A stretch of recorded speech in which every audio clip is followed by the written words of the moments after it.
Hai teman-teman, Assalamualaikum warahmatullahi wabarakatuh. Kalau misalnya kalian ngeklik video ini, berarti kalian udah siap belajar bareng aku, tapi santai. Karena di sini juga aku sedang melaksanakan tugas aku, yaitu meresum tentang manajemen konflik dan budaya organisasi dari dosen aku, dosen manajemen komunikasi aku, yaitu Bapak Rian. Nanti aku tulis di sini link YouTube dia juga punya YouTube dan keren parah sih dosen aku ini. Kita mulai. Pertama-tama aku bakal ngebahas tentang manajemen konflik. Apa sih manajemen konflik?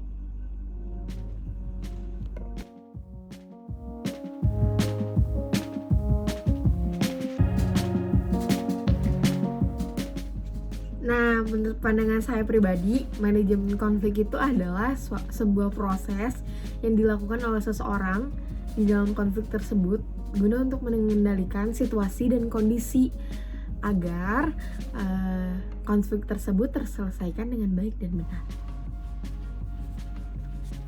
Nah, sebelum kita lanjut membahas tentang manajemen konflik lebih dalam, aku bakal ngasih tahu ke kalian gimana sih tahap-tahap berlangsungnya konflik itu terjadi. Ada 5 tahapan nih teman-teman. Yang pertama ada tahap potensial. Di sini itu dimana seseorang, baik individu, kelompok, atau di dalam sebuah organisasi itu merasakan adanya perbedaan. Di tahap kedua adanya konflik rasakan. Di sini tuh individu-individu itu tuh mulai merasakan dan memikirkan tentang perbedaan tersebut. Yang ketiga ada tahap pertentangan, di mana pertentangan ini terjadi karena perbedaan pendapat tersebut. Yang keempat adanya konflik terbuka. Konflik terbuka itu bisa dijadikan dengan adanya perdebatan karena perbedaan pendapat tersebut. Nah, yang terakhir itu ada akibat konflik. Nah, di sini nih, di akibat konflik ini ada 2 sisi. Bisa aja sisi negatif dan sisi positif. Sisi negatifnya apa sih? Kalau misalnya sisi negatifnya, kalau misalnya manajemen konfliknya itu tidak terlaksanakan dengan baik dan benar, maka konflik tersebut tuh akan menghasilkan sebuah permusuhan. Sisi positifnya itu bisa aja kalau misalnya manajemen konfliknya terlaksanakan dengan baik dan benar, maka si konflik itu menghasilkan sebuah ide-ide kreatif yang dapat membantu mencapai tujuan organisasi tersebut atau perusahaan tersebut. Nah, setelah kalian mengetahui bagaimana tahap berlangsungnya sebuah konflik di dalam organisasi ataupun perusahaan, di sini aku bakal kasih tahu strategi manajemen konflik menghadapi konflik tersebut.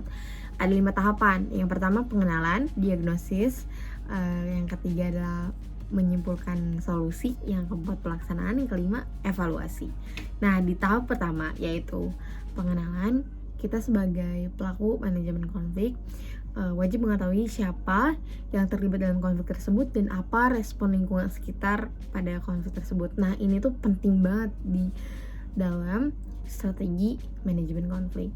Yang kedua, ada diagnosis. Diagnosis ini adalah proses penganalisaan sebuah konflik.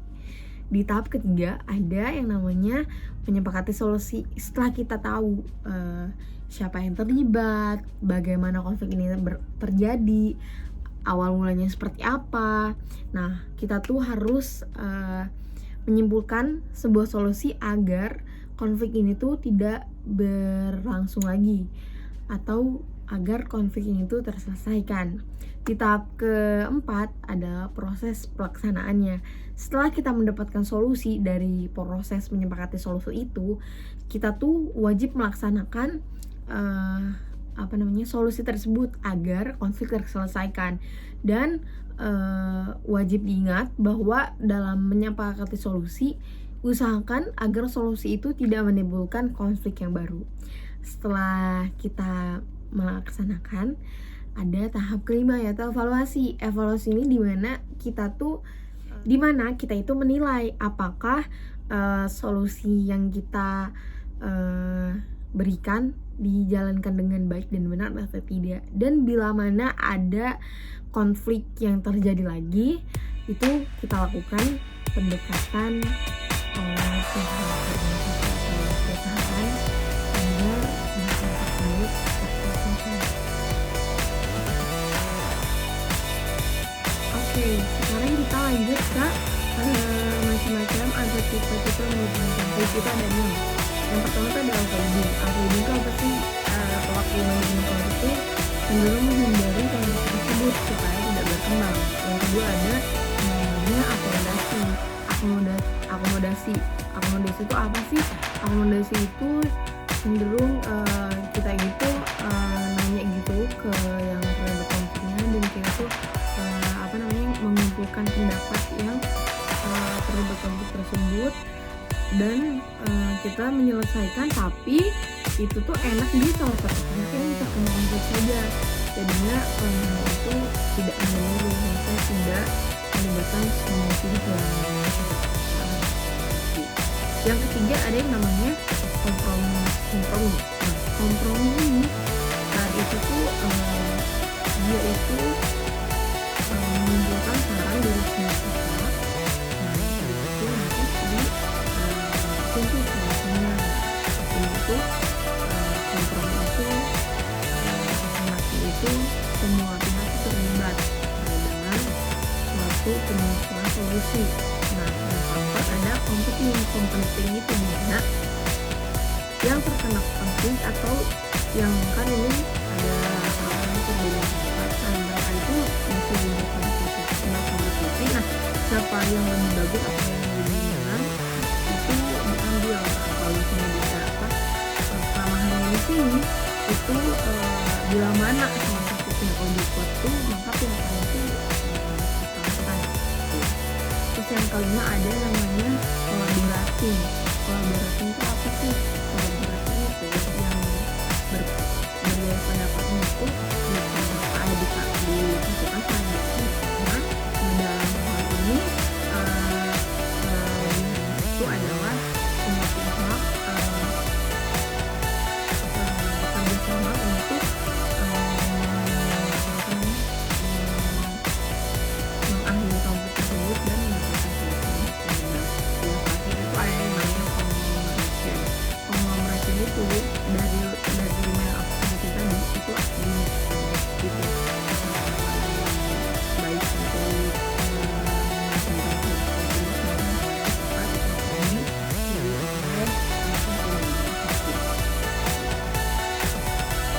selanjutnya aku akan membahas tentang teori penyebab konflik itu. Jadi ada 6 disebutkan di sini, yaitu teori kebutuhan manusia, teori identitas, teori hubungan masyarakat, teori kesalahpahaman terbahaya, teori transformasi konflik, dan teori negosiasi prinsip.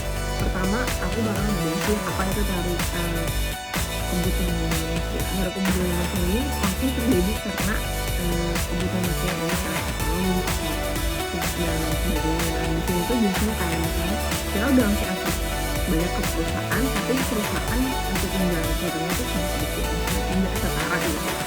Terus kalau misalnya ini apa sih namanya identitas, itu biasanya si pelaku tersebut tuh merasa identitasnya terancam. Biasanya penyelesaiannya itu kita tuh bakal ngasih dialog itu biar semuanya tuh clear gitu. Yang ketiga ada yang namanya teori hubungan masyarakat. Biasanya di sini tuh antar kelompok dan kelompok tuh nggak percaya gitu, maksudnya kayak saling menyepelekan gitu. Nah, biasanya di sini tuh kita akan education agar saling menghargai.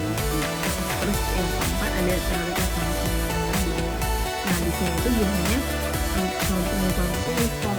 Jadi kayak misalnya cara berkomunikasi mereka tuh nggak sama gitu. Sebenarnya mereka kalau misalnya ya berasal dari suku yang sama itu akan menyatu gitu. Tapi ini karena berkelompok belakang, misalnya kayak Cina ketemu Medan dan bahasa mereka juga kan berbeda 180 derajat, itu sangat lemas dan sangat lembut gitu. Yang Medan tuh keras gitu kan, jadi berselisih gitu. Padahal si Medan misalnya itu baginya tuh baik-baik aja, tapi begitu orang tuh ya nantang atau kayak gimana kayak gitu. Nah juga yang education kalau misalnya agar semuanya tuh paham tentang budaya masing-masing. Yang kelima itu ada yang namanya teori ketidaksetaraan atau ketidakadilan yang muncul akibat budaya dan ekonomi. Nah yang terakhir ini dia ada namanya teori negosiasi prinsip. Teori negosiasi prinsip itu ketika dimana misalnya si A ngomong, nggak perlu lockdown loh gitu kan, nggak perlu lockdown kok kalau misalnya nanti ekonomi berkurang bla bla bla bla bla, atau yang si B misalnya ngomong perlu dong lockdown, atau kalau misalnya nggak lockdown cepet-cepet tuh nanti banyak yang meninggal kayak gitu. Nah kita di sini aku sering bisa semuanya gitu, ini setengah dari sini setengah dari sini jadi gitu. Itu kan yang tadi kan penyebab. Nah berdasarkan konflik tersebut tuh ada tingkatan yang ada 6 tingkatan, yaitu intrapersonal, interpersonal, intragroup, intergroup, intraorganisasi dan interorganisasi. Seperti yang kalian tahu kalau misalnya intrapersonal dan interpersonal, jadi ada 6 tingkatan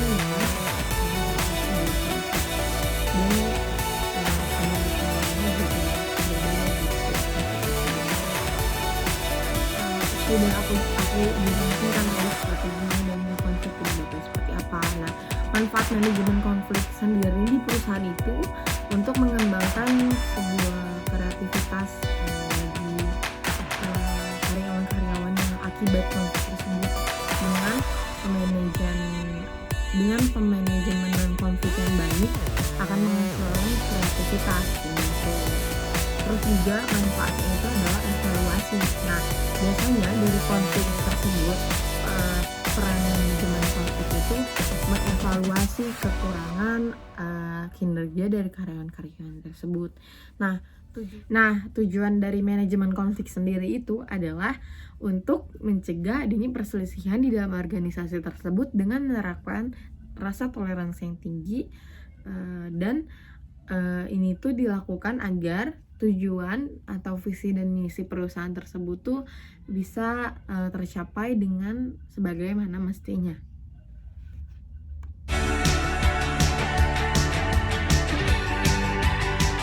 Nah, budaya organisasi itu menurut para ahli itu disebut saja menurut Robbins itu adalah suatu sistem makna yang dipercayai oleh organisasi tersebut, dan hal ini yang membedakan organisasi ini dengan organisasi yang lain.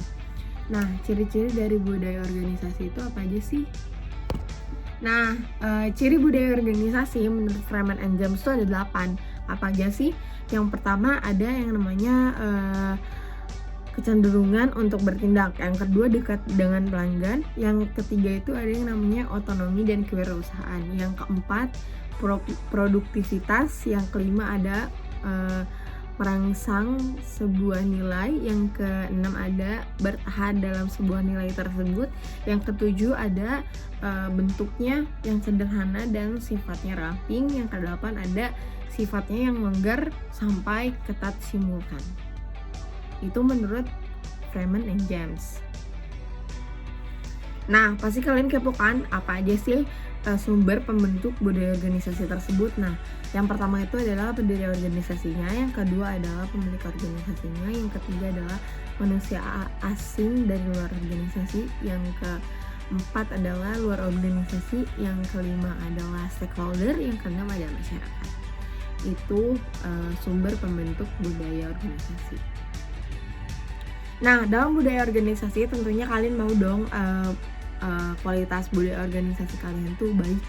Nah, cara meningkatkannya seperti apa sih? Yang pertama, kalian itu harus bersikap agresif dan kompetitif dibanding lain-lain. Yang kedua, kalian itu harus mencoba inovasi atau berani menginovasi dan berani mengambil resiko. Yang ketiga, kalian itu harus perhatian pada hal-hal yang rinci. Terus yang keempat, kalian itu harus mengorientasi hasil kalian yang kalian dapat. Yang kelima, kalian itu harus mengorientasi orang-orang yang ada di dalam organisasi tersebut.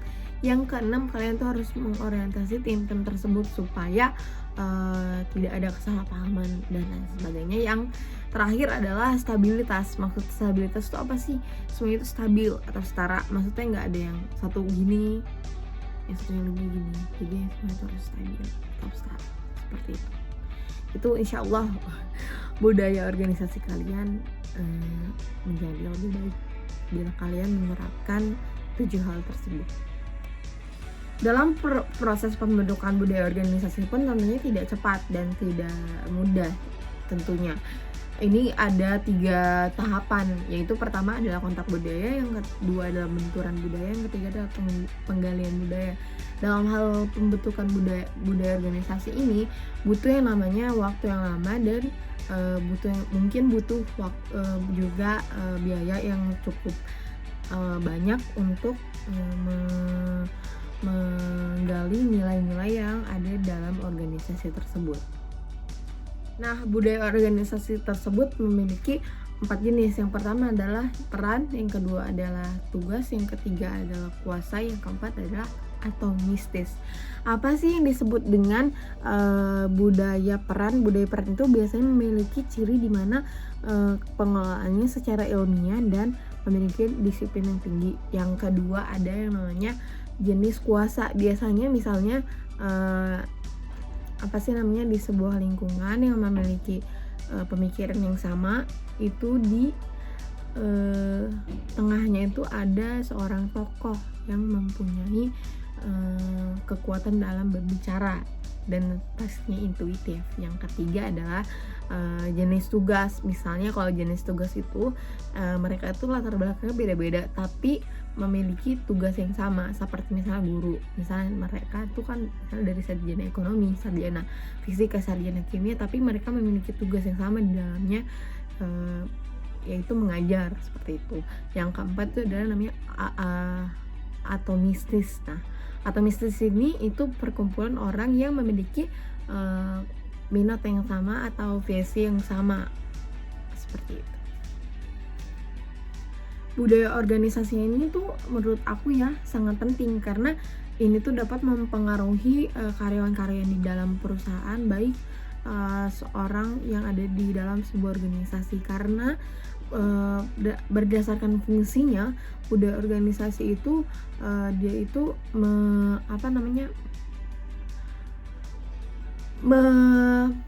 sangat menyetir atau mempengaruhi karyawan-karyawannya dalam melakukan tindakan atau sikap mereka. Sebaliknya bila mana sebuah budaya organisasinya tidak baik, itu biasanya si karyawannya itu sikapnya tuh kayak leye-leye kayak gitu dan kurang komitmen dalam perusahaan kayak gitu. Jadi menurut aku budaya organisasi ini dalam manajemen itu sangat penting, apalagi kalau misalnya kalian mau tujuan dan visi perusahaan kalian tercapai, seperti itu.